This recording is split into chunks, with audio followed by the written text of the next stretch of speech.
Hey, hey, hey. Today I'm just coming to you to talk about therapy and therapy from the standpoint of African Americans. And this is going to just be more of like a conversational type of video because I don't have all the answers. I'm going to come from the standpoint of just my opinions as far as counseling is concerned or therapy for African American individuals and African American couples.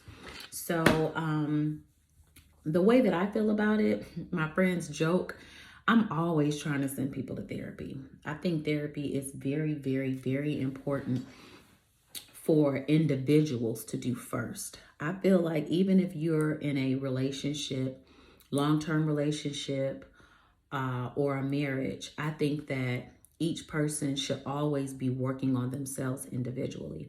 And I feel like having a therapist that you can speak to and talk to on a regular basis is important. And here's why.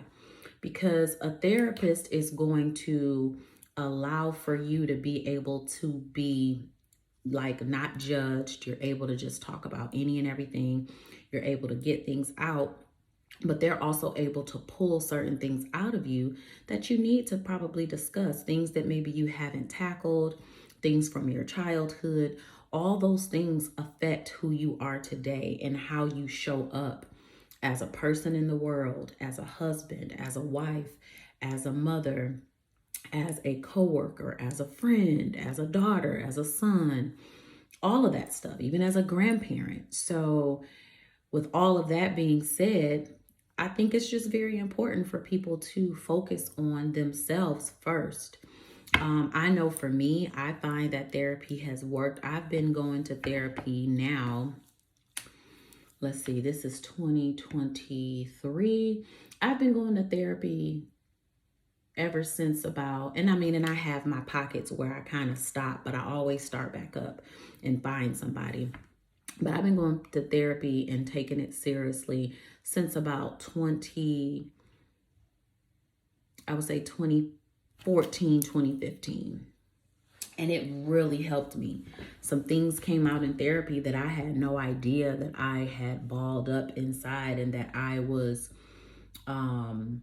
dealing with or actually not dealing with. You know what I'm saying? And so it really helped me go to another plateau in my life. Like I was able to come out of so much when I started going to therapy. My career soared, my ability to kind of attract different people as far as dating was concerned, or even at one point, my ability to just cut it all off. Therapy helped me to see, girl, you got some work to do. You need to just not be dating for a while. And in that act, it helped me to eventually attract and meet the type of people that I needed to meet as far as dating was concerned to eventually end up in a long-term relationship and then eventually a marriage. Because that was what I was seeking and wanting. And I had an opportunity, a few years back, but that situation did not work out. And but ever since then, ever since me calling off that wedding, it just, the dating scene just was not working out for me. And then when I started to look at myself and actually get some therapy, that really helped me to see a lot of stuff. And it wouldn't, and not that I was like this huge problem or anything, but just from the standpoint of the decisions that maybe I was making, certain things that I was allowing, certain ways that I was handling things or just not handling things, like kind of just being tunnel vision and not paying attention to certain things that I should have been paying attention to. All of that stuff kind of came up and helped me to see the things that I needed to adjust and change in order to see some different things happen in my life. And so often I see people or I come in contact with people who are not seeking therapy. And it's just so easy to see when you see some of the things that they're dealing with, some of the ways that they have, some of the habits that they have. it's so clear to me because I do get therapy. It's like, wow, you just need some help. But I think, or not just I think, we know from statistics, and I don't have any specifics here because again, it ain't that type of video, but we all know, I think at this point, statistics have shown that African American people kind of frown on getting help. Now, one thing that I love about Charlemagne the God, he has brought that to light and to the forefront and has made therapy and seeking therapy more, I guess you could say, cool. Whereas before in the African American community, it was not. But with him being such a huge figure in our community and being someone that, certain people look up to, he's very successful. And him being open and honest about him seeking therapy and how it's helped him, especially being an African American man, because as we know, a lot of African American men, for whatever reason, feel like therapy is not something that they need. They tend to shy away from it. Some of them flat out refuse to go. And then those that do go don't take it seriously. They might go because they're being dragged by their spouse to go because they're afraid that, okay, if I don't go, she gonna leave or whatever else, and not really focusing on, you know what, I need to do this for me. And as a matter of fact, not only do I need to go with my significant other, I need to be going on my own to kind of help figure out, why am I making the decisions that I'm making? Why am I doing the things that I do? How can I get out of those habits? How can I change? How can I be a better person? Therapy helps you figure those things out. And some people say, well, you can figure that out on your own. Yeah, that's easy to say, but a lot of people are saying that, but they're still in the same spot. So it's like, can you really? Because clearly you're not doing that. If you could figure it out on your own, you would stop making the same decisions that you're making. If you could figure it out on your own, you wouldn't be in the same place that you're in mentally and even physically. You would have transcended to another level by this point if you could do it yourself. So I just came here to hopefully strike up a conversation in the comments to find out, why is therapy still so taboo? Even though it's more accepted now in our community, I still feel like we have a lot of work to do, and we still deal with so much in the Black community. And when you see things happening and you see that the things that are happening, they're happening with people who are not seeking therapy on a regular basis. And the question is why? Like, I know some people who will flat out admit that they deal with depression and other things, but they don't have a therapist. And it's just like, that makes no sense to me. That's just like, when you have a cold, you go get medicine for it. When you have a more serious situation going on, you go make a doctor's appointment. We go to the dentist, we go to our general practitioners. Sometimes we might even have to go to a specialist if there's some things that we're experiencing. So why is therapy not looked at in the same way and not looked at as something that's just as important when we're talking about optimal health? Because to be honest with you, our physical health is very important, but so is our mental. Our mental is just as important, if not more important, because I tend to believe that a lot of times our mental health directly affects our physical health, like how we think and the things that we believe and what we speak into ourselves and what we hold on to, stress and all that stuff, that makes you physically sick. So you have to figure out how to make sure your mental is right in order to still have a healthy body, because a lot of times we're holding on to all types of things that's causing us to be physically sick. So I would just love to hear some insights on why Black people just refuse to go to therapy. And these are Black, even people who have good insurance. Now, I can understand if you don't have insurance and therapy would be something that you would have to pay for out of pocket. That, I get it, because it can be expensive, okay? It really can. Because I've seen it, I've looked into it. But for those people who have insurance and your insurance covers it, it's like, just go. You're just sitting there talking, but you don't realize how talking to somebody that is unbiased, but also has the wherewithal and the the educational background to actually assist you is so important. It's so important, and it's so good. It helps so much. So I just, I just really hope that we can kind of see a day where therapy is a little more common amongst the African American community. I think it's very important in marriages.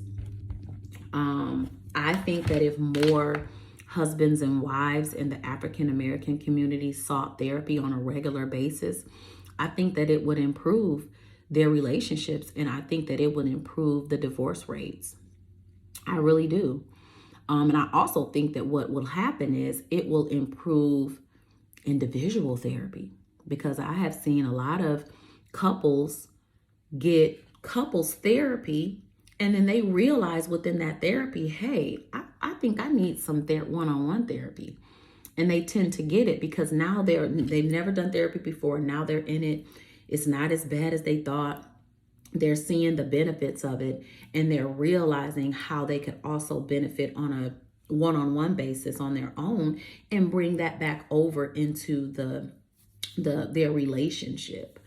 And so I think that that's something that I would really like to see in the future. I mean, don't get me wrong. We have come a long way as far as therapy is concerned. I do see more and more African Americans committing themselves to being serious about therapy, one-on-one and with couples. But there are a lot of people who are just still shunning it for whatever reasons.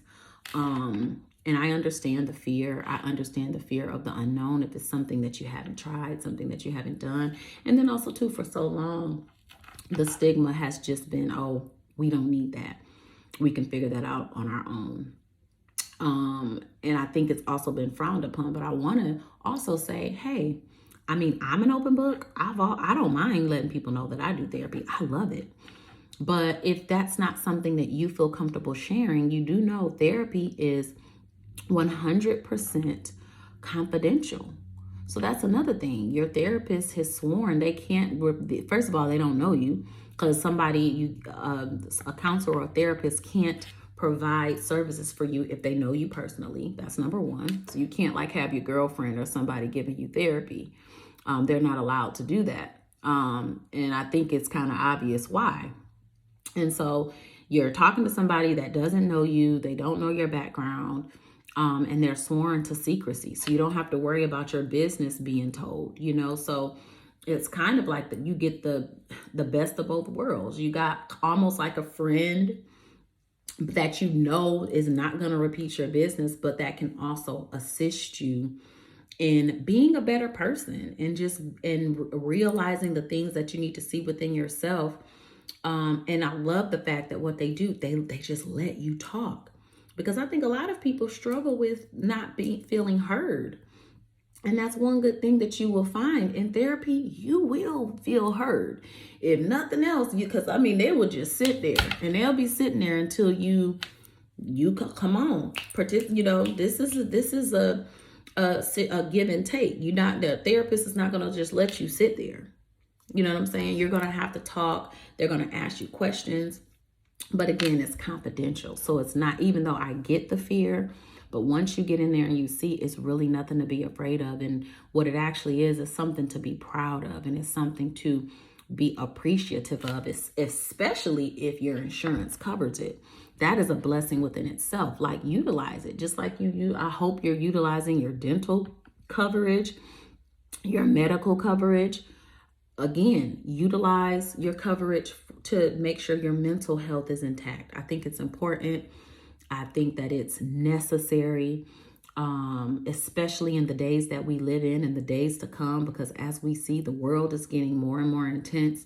More and more is going on, especially if you are in this world and you're responsible for somebody to be raising them. And even if you're not, just to move in this world even on your own, if you're single or if you're trying to move in this world as a couple, and the two of y'all done came together, coming from different lifestyles, different situations, not the same parents. Even if y'all have a lot in common, y'all weren't raised by the same parents. That's difficult.